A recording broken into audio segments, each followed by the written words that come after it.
Ao longo da nossa vida, há uma grande chance de nos tornarmos nosso pior inimigo.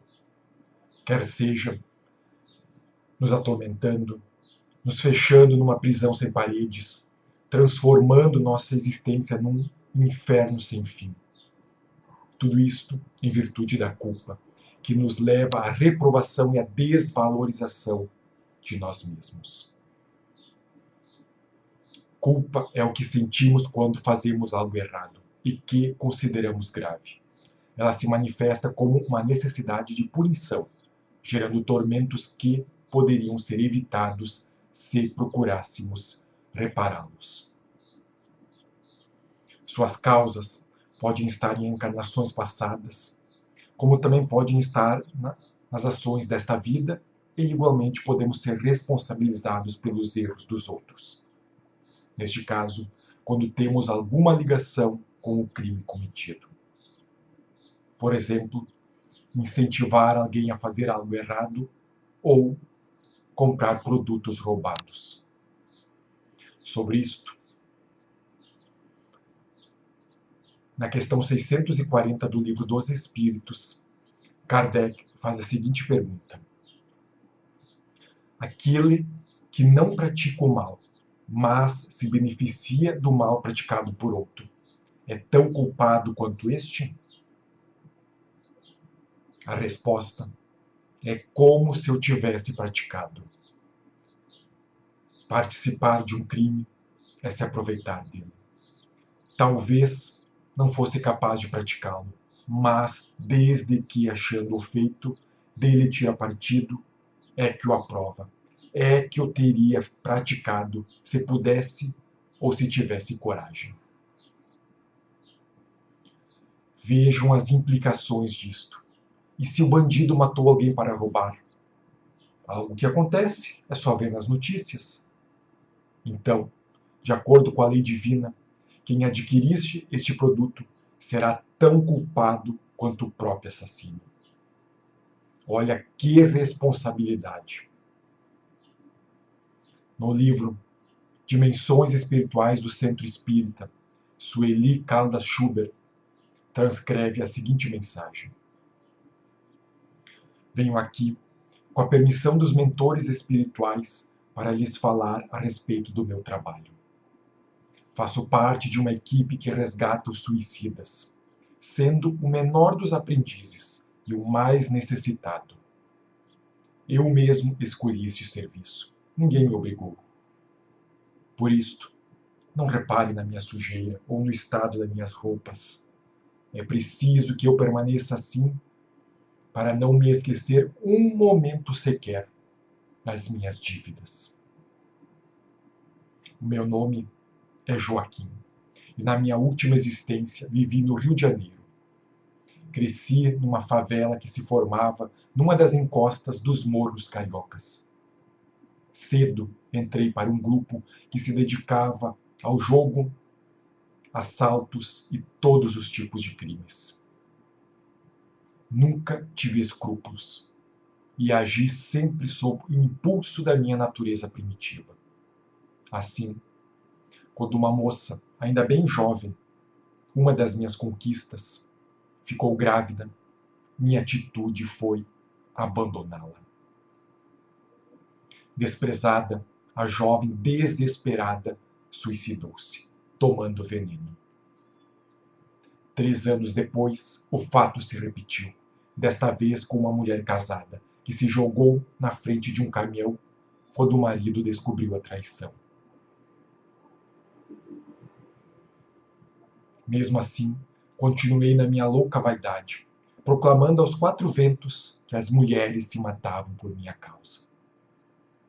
Quando a década de 60 se iniciava, eu já havia praticado muitos crimes.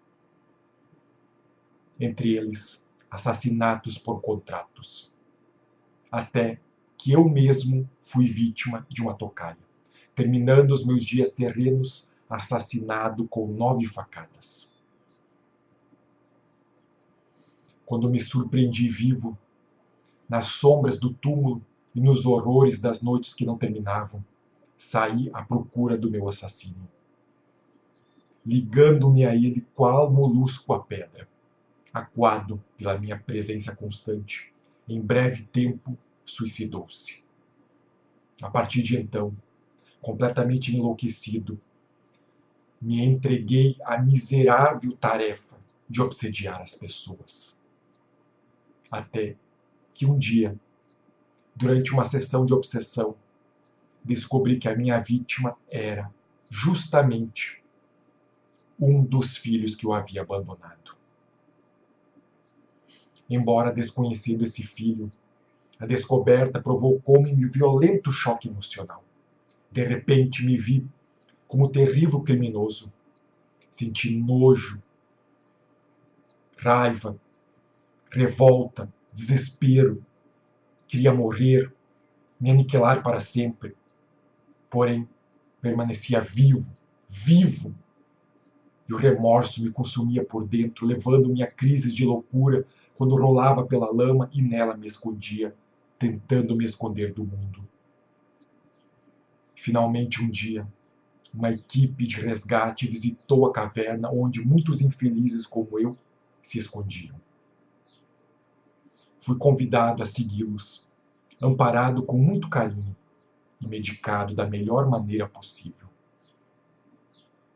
Desde então, irmãos que me ouvem, ao recuperar as forças, ofereci-me para integrar esta mesma equipe e supliquei de joelhos que me deixassem fazer o pior serviço. O meu trabalho é o de entrar nos túmulos para retirar de lá os suicidas que ainda estão presos aos corpos físicos, ou os que permanecem nas lamas das grutas e cavernas, sem condições de sair para o socorro espiritual. Por isto, trago as mãos enlameadas, as roupas em farapos, os pés sujos de imundícies. É preciso que eu fique assim, até que consiga de alguma forma purificar de mim a lama dos meus crimes.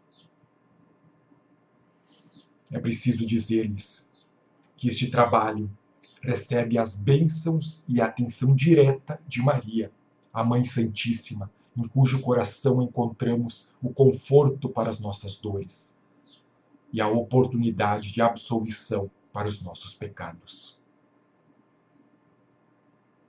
Sou feliz por estar agora no caminho da minha salvação.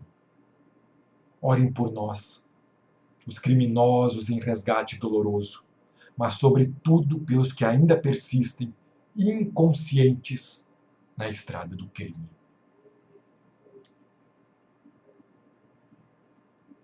Vejam que não há chance de fugirmos das consequências dos nossos atos, pois da mesma forma que a sombra segue o corpo, as nossas ações nos perseguem. Alguém poderá dizer: eu me confessei com o padre e ele afirmou que se eu rezasse 10.000 Ave-Marias ou 5.000 Pai Nossos, estaria perdoado. Então eu pergunto, será que o arrependimento é suficiente para liquidar as nossas dívidas? Pela lógica, não. Inclusive, o próprio Kardec fez esta pergunta, que está na questão 999 do Livro dos Espíritos. O arrependimento sincero durante a vida é suficiente para extinguir as nossas faltas e fazer que se receba a graça de Deus? A resposta dos amigos espirituais: o arrependimento auxilia a melhora do espírito, mas o passado deve ser reparado. Como ninguém nasce para viver isolado, o arrependimento por si só não basta. É necessário que a fraternidade e o amor brotem no coração do arrependido e que ele repare todo o mal.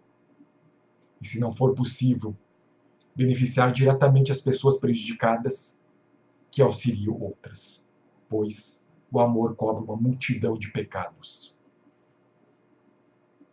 Realmente Kardec foi muito sábio ao afirmar que fora da caridade não há salvação, pois o arrependimento abre as portas para a fraternidade, mas devemos ser fraternos uns com os outros. O arrependimento abre a porta para a absolvição, mas devemos consertar os erros. O arrependimento abre a porta para o perdão, mas devemos perdoar. Sim, a construção de um mundo melhor começa em nós mesmos, a partir de pequenas contribuições, de pequenas ações generosas e transformadoras. De nada adianta ignorar o erro cometido, fugindo da responsabilidade, pois o próprio inconsciente produzirá instrumentos punitivos, tais como doenças, tristezas, fraquezas, insônias, etc. Assim, ao nos dermos conta do sentimento de culpa, qualquer que seja sua causa, primeiramente devemos nos perdoar. É óbvio que esse auto-perdão não anulará o erro cometido, mas servirá para nos equilibrar emocionalmente.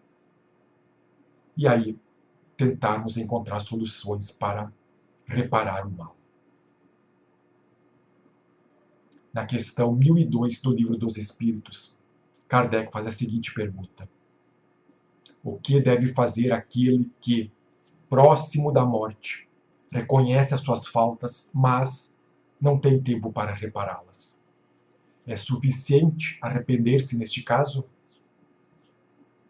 A resposta dos mentores espirituais: o arrependimento apressa a sua reabilitação, mas não o absolve.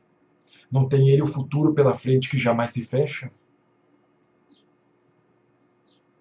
Isso significa que, se não repararmos o mal nesta vida, teremos de voltar numa outra encarnação para refazer este mesmo caminho e assim consertarmos os erros. Por isto que o Cristo afirmou em Mateus capítulo 5, versículos 25 a 26. Reconcilia-te com teu adversário enquanto estás a caminho com ele, para que ele não te entregue ao juiz e sejas mandado para a cadeia. Em verdade te digo, não sairá de lá enquanto não pagares o último centavo. Ou seja, nossa consciência funciona como um tribunal que não nos deixa seguir adiante enquanto tivermos alguma pendência mal resolvida. Entendam que o Evangelho de hoje não é para assustar ninguém, mas apenas um alerta sobre as possíveis quedas que podem acontecer com qualquer um. Pois quem não se importa em desperdiçar água não pode reclamar se na próxima encarnação só tiver água barrenta para beber. Quem prejudica os outros, não se esqueça que numa outra oportunidade terá de colher esses espinhos que plantou. Vejam, a plantação é livre.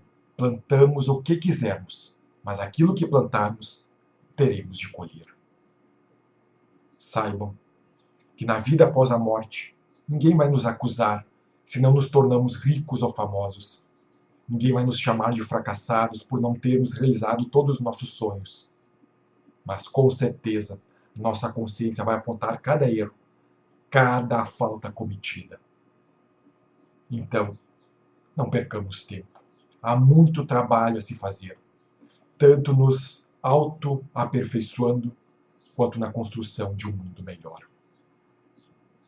Temos diante de nós um futuro cheio de oportunidades, sendo que a conquista da felicidade depende do nosso esforço. Então, marchemos com coragem pela estrada infinita, pois a entrada nos mundos superiores é só para os que não se deixam abater pelas circunstâncias da vida, que transformam a dor e a derrota em degraus rumo ao topo. E não precisa ser nenhuma pessoa extraordinária para alcançar isto. Basta acreditar em si mesmo e se esforçar. Como afirmou Chico Xavier, diante dos próprios erros, nunca se entregue ao desculpismo, mas enfrente as consequências deles, a fim de reparar-se. Assim como aquele que aproveita as pedras para uma construção mais sólida. Pois, embora nenhum de nós possa voltar atrás e fazer um novo começo, todos nós podemos começar agora e fazer um novo fim. Assim seja.